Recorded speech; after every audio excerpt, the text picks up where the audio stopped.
Doesn't your brain burn your skin when it comes into contact with high doses of capsaicin? Not really.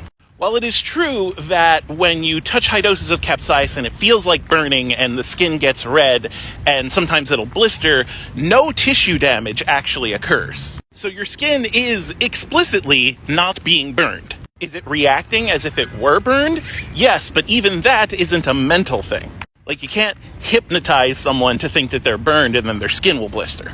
Remember, your body is basically one complex chemical reaction, and capsaicin binds to sensory neurons that activate when you're burned. To that extent, it's basically an irritant. And that chemical process of the skin reddening or the skin blistering can happen without the brain's intervention.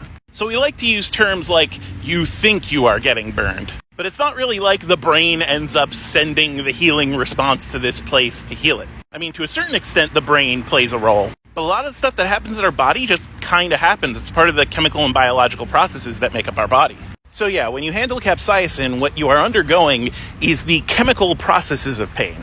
That doesn't necessarily mean that your brain is burning you.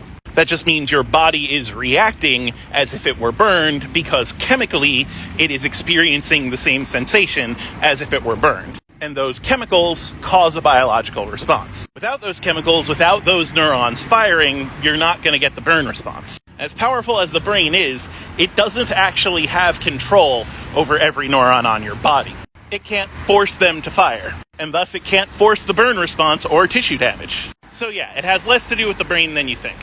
Basically, if a certain chemical receptor fires, then blood will rush to a site and it will blister. This can happen due to tissue damage due to burns, but it could also happen due to capsaicin, which mimics the same chemical process.